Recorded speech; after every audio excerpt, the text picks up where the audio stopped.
DY nailed with another 230 units and approval in the last 48 hours that's come through the Planning Commission, I believe, or Planning Board. Stay tuned. We're going to talk about how it affects suburbs when big unit blocks get built.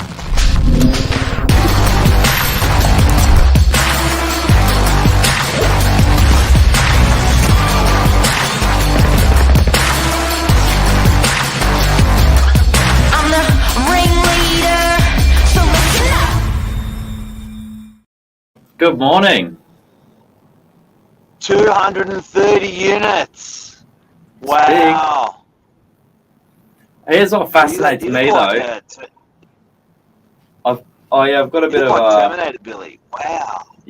Yeah, that's maybe just the lighting. It's true. Billy's half man, half robot. This is true. But here's what's fascinating, right? DY, like 10,000, 11,000 apartments existing. You would think 230, it's not a massive change. But we've only had the introduction of sort of 100 apartments a year over the last couple of years, even maybe less with COVID. It would just put a massive pause on everything. It's big, and the sentiment of people is really interesting when new units come into suburbs. So you get the haters. People don't want more units. They don't want more traffic. They just don't want more. You get the real estate agents that are lovers. I was reading through the submissions of issues that people had with the building, and you get all different walks of life when this sort of stuff happens in burbs. Yeah, I think what was the general consensus? Well, look, I think in general people don't like it. In general, people are pretty against it. It's they just don't want more. They're happy with their suburb. They're happy how it is. But progress is also pretty cool. When you start to see, like we had Meriton in DY, which was an addition of 360 units. Now, 360 units is a big fella. That's a big building. It's 17 stories, 15 stories. The new one in 4 Dilmar Parade in DY is behind the Avis building for people that are locals. It's a big strata complex of maybe 30, 40 strata, offices, and a lot of medical in there. Skin cancer guys are in there. And so a developer's come along and walked up to everyone and said, I will give you X amount for your property, more than what it's worth. But I just want you to I want you to hang around for 2 years with me exclusively. And they'll pay like an upfront thing called an option. Big job. So that's how it works. So is that agreeing to a sale right there and then, or is it agreeing to sort of the exclusivity period and then buying down the line? It's agreeing to a sale there and then. So it's so they'll nominate a price. They'll pay an upfront for the privilege, which this developer did. Very clever guy. He looked at this block and thought, man, this is undeveloped. People may know 2 Dilmar's the newest block that just got released in DY of 80 units. He actually did that. Landmark is the developer. They then looked around what was wrapped around them, and they thought, man, this is, given the zoning, this is underutilized. But to get 30 people to agree, near impossible. Big job. Yeah. Big job. So he convinced these owners. He got an option. He then went to the council and said, I've got an idea. And he put in an application and said, I want to do 250 units, 230 units.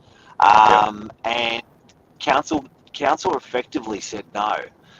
So then it went to a planning, there's a New South Wales commissioner, like planning board, something for big developments, land environment court style place, presented his case, approved.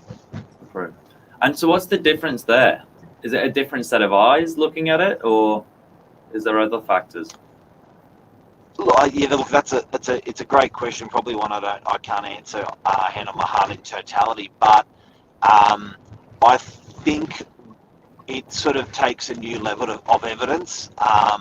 so everyone really regroups on around those plans. And I think sometimes council doesn't want to make the decision themselves, because they're held accountable by the community much more directly. So I think when it goes to like a land and environment court, there's a lot more duress. It's very finite, the decision's made, and it's a very yes, very no, and the information's much more conclusive. So when it goes into council, it's like, okay, now supply this, okay, now supply that. But when it gets to that final part of being land environment court, for example, it's just, we've got all the information, we're just going to make a decision. We're not going to ask any more questions, we're just going to make a decision on this. Everyone presents their case and off it goes, I think.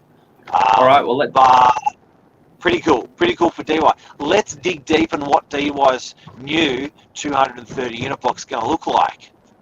Look at that!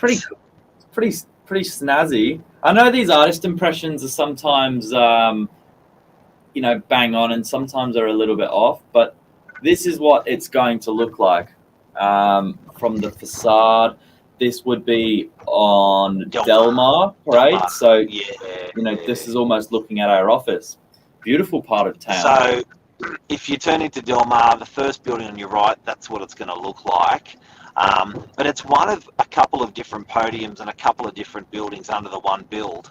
But that, for example, is probably about 12 units there, 18 units there. There's still another 180 in this complex. Now they've done quite. Sorry, Mark. Yellow.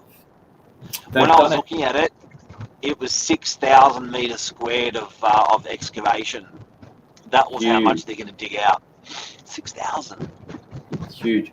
But they've done it quite cleverly, where you'll see in the plans later that they've done it like there's two-tiered, and they've done it with a couple of other buildings in DY, where from the front it's you see 3 or 4 levels there, as you see, but then when it's set back, it goes up a little bit further, if I'm right in saying.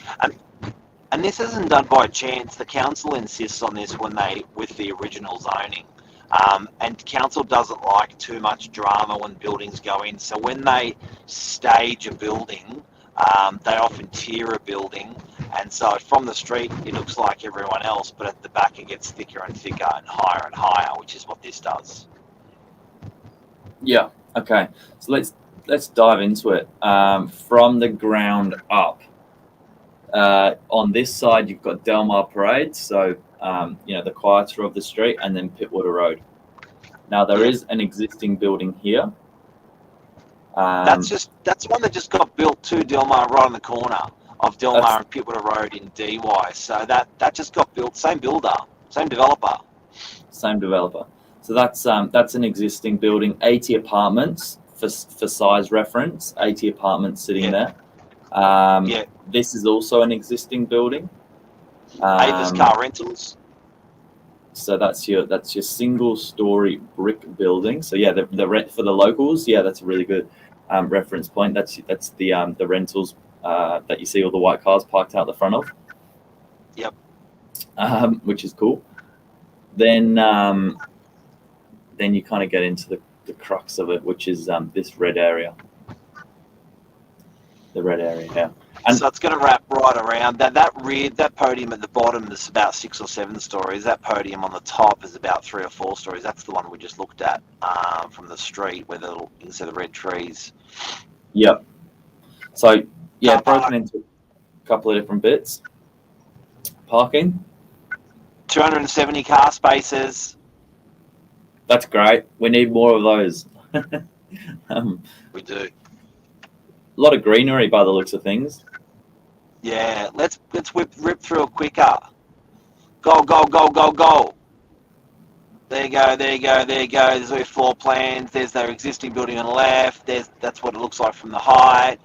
Yeah, sexy boom, bar, boom, floor plans, bing, bang, 2 bedders, 3 bedders, 1 bedders, 230 units in DY. Now, also, look at that. She's big, hey. Monster. She's big. Well, for size reference, this is going to be one of DY's largest, right? I know Meriton's the biggest, but this would be up there.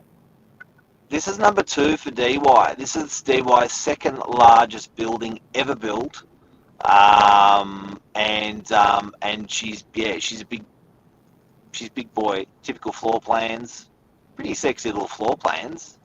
I love the photos. So here we go. So that's next door to Avis.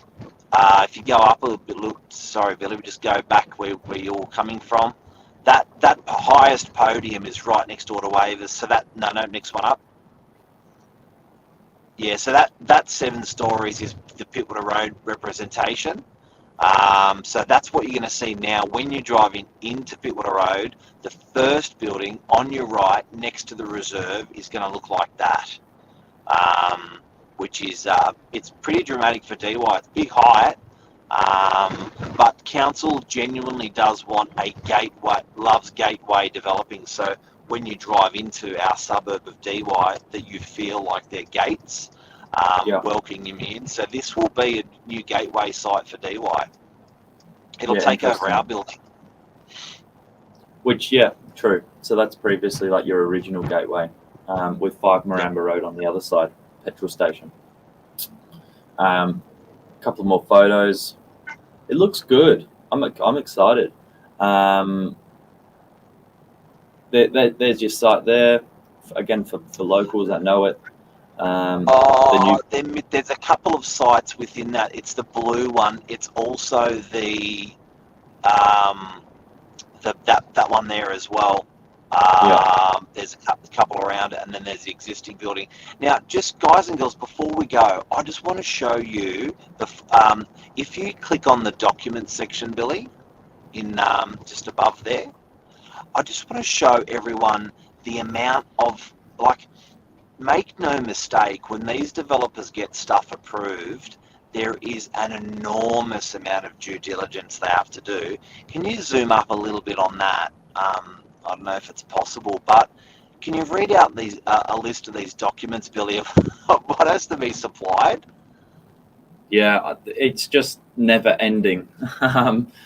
There's things here that I've never even heard of. I mean, there's the obvious bits like, your statement of environment effects, but there is an acoustic report, an arborist report, an accessibility report, crime risk assessment, design compliance, and then there's reports on floods, technology. I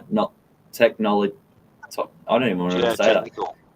Technical, traffic, water waste, draft submission, landscaping, heritage, stormwater, heritage, everything. That is unbelievable. The stuff that goes, and these reports are not one-page reports. These are like 200, 400, 30, 20, 50, 60-page reports. These are all the submissions. Most of them negative, except for the real estate agents that have that have done positive ones. Where's Mark's one? No, I didn't do it, but I noticed there was a couple in there from real estate agents, and I was like, "We support the following development." Like, yeah, of course you do. But it's true. Look, there's a lot of a huge amount of due diligence there. Yeah, there's obviously a lot of work that goes into these things. That's it. Anything else we need to cover here? That's it. So, congratulations, DY. It is a site that was tired. It is supplying homes. It is good for rental accommodation because some of those people are investors. It's good for first home buyers because some of those will fit into that category. It's very good for retirees to feel a bit sexy and get something nice when they move out of their house they've been in for 30 or 40 years. It's a level walk to the beach, to the transport, to the shops, to everything. And I think it's positive in its progress, but it does hurt. But progress always hurts. Yeah, it's definitely a massive step in the right direction, though. I think you look at the impact of Meriton on DY. Initially, there was a little bit of hesitation there from the community. But I think And now everyone agrees it's really integrated well. You don't understand, guys and girls, how much people were hating on that Meriton building when it went through planning. Meriton didn't get it approved, by the way. Another developer did. But equally, on the other side, after it was built, it was a absolute win for everyone in the suburb, the residents, the locals, the shops, the commercial and all that. Interesting enough, this one only has, I noticed, 3 commercial suites. So for a site that's that big, there's only 3 shops in there, which is probably good. I think that town centre is doing plenty of heavy lifting already. Yeah, still got Brew and I coffee though, so they won't be short of coffee. That's it. Have a good day, guys. See everyone, have a good one. Congratulations to Delmar. DY right next door is number 4. It's going to be developed with 230 units. It's also next door to the Avis on Pilbara Road in DY. How long? Stay tuned to come with this. Oh yeah, good question. I reckon if you may find it changes hands, that this developer doesn't just cashes out and sells it to someone else. But by the time potentially that could happen, by the time they start digging dirt and completing something like that, probably about a 48-month project before people start moving in. And can you buy it now? 45. Not yet. Yeah, great question, mate. Killer questions. Not for sale yet, to my knowledge, but I think you'll find that sales process will start fairly quickly in the next 1 or 2 quarters. Stay tuned. Stay tuned. See ya. See ya.